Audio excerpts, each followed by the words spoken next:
bakka haqti injire bakka dhugaan injire qaroomin injiru namni sammuun isaa gidiraan guutame qaroo ta'uu danda'u ofillee fayyadu biyyallee fayyadu ameet amanama wanni qaroominni kan argamu sammuu dhuwaa sammuu qulqulluu keessaa qaroominni baa beekumsi mad bakka haqti injire bareedummaan injiru jaamna bakka haqti injiraanne jagnummaan injiru jaan namni kan ofitti amantummaa qabaatu kan jagna ta'ee waan tokko irratti xiyyeeffatee hojjetu kanii kaayoo dhaabbateefillee of kennuu danda'u sammuu qulqulluu fi bakka haqti jirtu ofitti amantummaan jira ma'ee xamanama bakka haqti jirtu tokkummaan jira ma'ee xamanama kanaafuu tokkummaa kan arbisu maal wal amantii dhabuu wal sobuu wal shakkuu sammuun dharaan guutame dhugaa sin arguu rakkina sin arguu fala sin argu kanaaf bakka haqti injire bakka dhugaan injire qaroomin injiru namni sammuun isaa gidiraan guutame qaroo ta'uu danda'u. Mancaatii bosonaatiin wal qabatee biyyoon dhiqamuun oomishtummaan akka hirdhatu godha.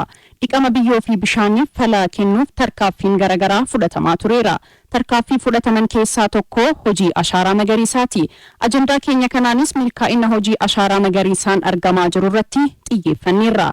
Yuunivarsiitii Bulee Horaatti barsiisaa fi qorataa qabeenya uumamaa Dr. Gaaddisaa Cimdeessaa Okaashaa Aadam Dubbiseera itti dhihaadha. Dursa yaada nu kennu afayyamootoo keessanii fi ulfaadha isinin jedha. Sinillee galatooma keessummaa keessan gootanii na dhiyeeffachuuf. Biyyoon yoo hin kunuunfamiin miidhaa ga'urraan kanarraa kaanu. Biyyoon kan jennu kun egaa uumama isaatti biyyeen tokko uumamuudhaa fi biyyeen miilimeetiriin muraasni uumamuudhaa fi jaarraa guddaa fudhata. Biyyeen amma arginu kun akkuma tasaatti hin dhufu adeemsa keessa darbeete argama waan ta'eef biyyeen kun yoo manca'e deebisnee argachuu hin dandeenyu. Biyyeen kun akkamitti manca'e hojjennu bakka jirurraa bakka hin barbaadamne deema. Kanaaf biyyeen dhiqamuun isaa wanni hundi biyyee keessa jira. Nyaati biqiltootaaf kan oolu biyyee keessa jira. Bishaan biqiltuudhaaf oolu biyyee keessaan argatama.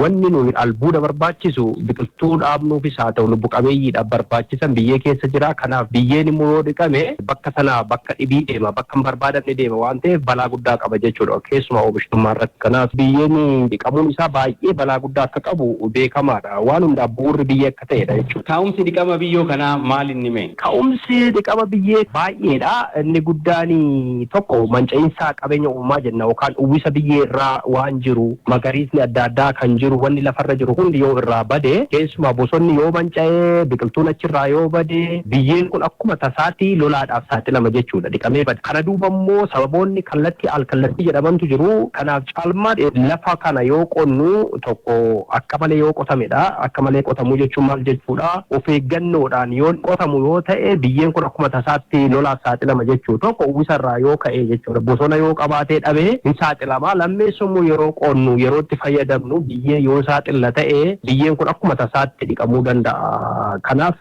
sababoonni dhiqamiinsa biyyee bal'aadha. Kallattii alkallattii waan jedhamutu jira waan ta'eef. Rakkoowwan gama kanaan gahan xiqqeessuudhaaf jechuudha. Hojiiwwan eegumsa biyyoo bishaaniitiin milkaa'inni jiru akkamitti ibsama? Milkaa'inni bal'aadha. Haguma sana immoo sababoonni dabalataan badii geessanis hin jiru. Garuu sochiiwwan haga dhiyootti raawwataman keessumaa ammallee kan raawwatamaa turan baroottan darban keessatti sochiin eegumsa biyyee bishaanii deemsa bal'aadha. Keessumaa sulula jiddugaleessa godhatee sochiiwwan mootummaan itti deemu dhaabbileen miti mootummaatti deeman bal'aadha. Kanaaf sochiin eegumsa biyyee raawwataman haga jedhaman jechuun uwwisni isaa haga jedhamu ga'uu baatus bu'aan inni geessaa jiru baay'ee gaariidha kan jedhuun hubadhaan. Yeroo ammaa kana hojii misooma ashaaraa magariisaa eegalamee jira.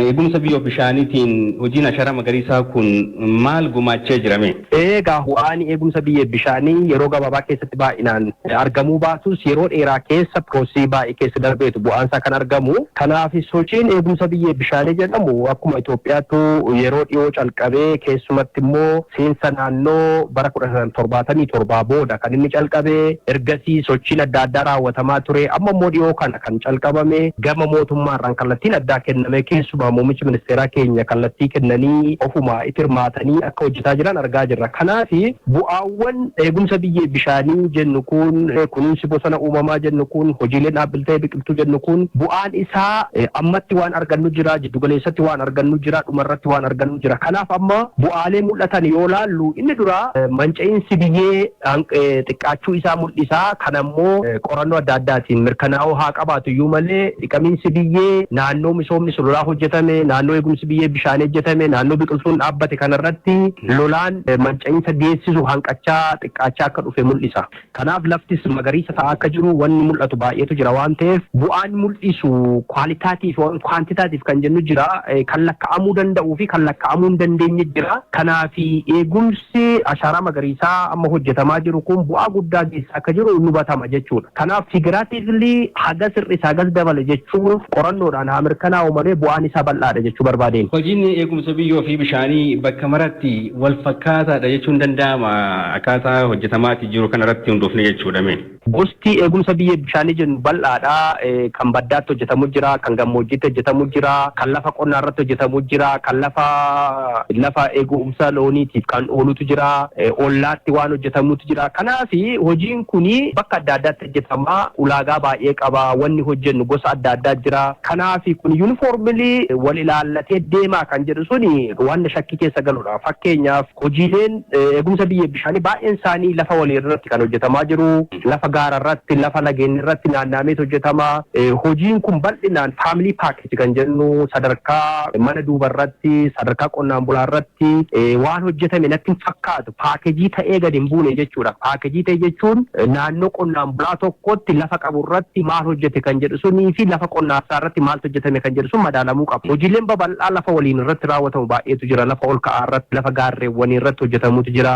Caalmaatti immoo akkuma beektan kunuunsi eegumsa biyyee bishaanii kun baay'inaan gammoojjii irratti xiyyeeffatama. Lafa ongeen itti baay'atu lafa gogiinsaa irratti xiyyeeffatama. Garuu immoo lolaan roobni cimaan kan roobu gara baddaarra waan ta'eef xiyyeeffannaan gara baddaa kanatti illee kennamuu akka qabudhaan hubadha jechuudha. Kana keessattuu hubannoon hawaasa akkamitti ibsama?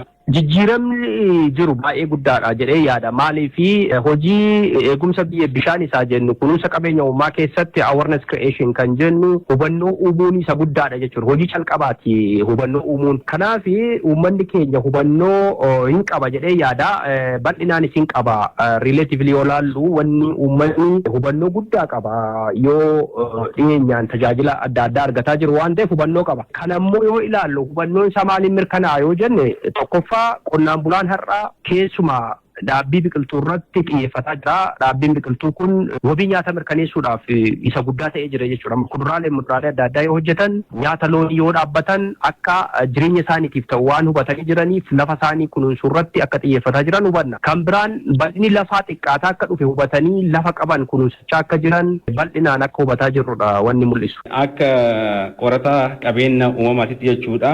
Waggoota muraasaan booda jalqabbii jiru kanarratti hundooftaniitiin biyyi tun fuuldurri maal ta'eessanii addana jalqabbii jiru kanaan jechuudha. Waggoottan torban kana kaasanii bu'aan argame dabalatee gara fuulduraatti bu'aa akkamitti piroojeekshiniin fuulduratti maaltu ta'uu danda'a kan jedhamu sana yoo hubannu suni bu'aa guddaadha. Biyya keenya qofaaf miti gaanfa Afrikaatii fi biyyoota addunyaatiif faayidaa qaba. Maaliif kunuunsi qabeenya uumaa kun bu'aa bakka tokko qofatti raawwatamu otoo hin taane addunyaadhaaf bu'aa qaba. Hin beektu wantoonni amma jijjiirama qilleensaa wajjin wal qabatu bal'aadha waan ta'eef bu'aansa baay'ee olaanaadha jedhee yaada. Biqiltuun irra dhaabnu waggaa lama sadii booda nyaata ta'a waan ta'eef qilleensa naannoo sana jiru mijeessa waan ta'eef bishaan naannoo sana jiru sirreessa waan ta'eef bu'aansa bal'aadha. Garuu kwaalitaatiif wantoonni mul'atan jiru lakkoofsaan qorannoodhaan akka biyyoolessaatti qorannoo biyyoolessaa irratti hundoofnee qorannoo gaggeeffame bu'aan cimaa hin argama kan jedhudha. Kunumaa gaaffii hin qabu jechuudha. Garuu hagam ga'a kan jedhu sun qorannoo gaafata jechuu barbaade. Tole Yuunivarsiitii Bulee Horaatti barsiisaa fi qorataa qabeenya uumaa Dr. Gaaddisaa Cimdeessaa toora bilbilaa irratti argamuudhaan yaada dhaggeeffattoota keenya biraan geessaniif ulfaadha isiniin jenna. Sinis ulfaadha galatoo. Aadaa Oromoo keessatti ilmoon namaa kun uumama hundaaf bakka kenna. Uumama hundaa dhageeffata. Uumama hundaa sirnaan ilaalaa nagahaan jiraataa jechuudha. Misooma inni jennu diinagdee inni jennu kun kana keessaa baha. Kana keessaa dhalataa jechuudha. Yoo uumamni hundi nagaa qabaatan kana gochuu beektaa seera raammoo raaratti jedhee raammoo ijaan mul'atuuf ijaan hin mul'anneefi seera tume. Seera mukaa mukonnoo jedhee seera bosonaa fi bineensa bosona keessa jiraatu. Kan lafa keessa jiraatu dabalate. Seera dheedaareeraa jedhee yookiin seera maddaa margaa jedhe seera bishaanii fi waan bishaan keessa jiraatu kana hunda uumamaaf bakka waan kennuuf yoo kun hundi eegame misoomni jiraa jechuudha. Yoo kun hundi eegame dinagdeen jiraa jechuudha. Ilaalchi Oromoon dinagdeef qabu isa kana nama sadarkaadhaan qooduun hin jiru gadaa keessa nama gartuudhaan ka adda qoodu kun gadaa Oromoo keessa hin jiru beektaa. Warra olaanaa warra jiddugaleessa warra gadaanaa gabaabaa dheeraan yookiin warra akkasii gosa gadaan gosa olaantuu jechuun hin jiru. Namooma irratti ijaarame gadaan kun namaa miti bineensa kaaniifuu jenne miti namooma irratti ijaarame waan ta'eef gadaa keessa wanni akkasii hin jiru jechuudha. Sirni burjaazii sirni akkasii kun gadaa Oromoo keessa aadaa Oromoo keessa hin jiru. Nama kamiyyuu ta'e gosa kamiyyuu ta'e biyya kamiyyuu dhufe aadaaf duudhaa Oromoo kana barbaada jennaan lakkii ati gosa kanaa gosi kun gadaatti makamuu hin danda'u jedhee ofirraa hin deebisu. Sirritti hubatamuu qaba.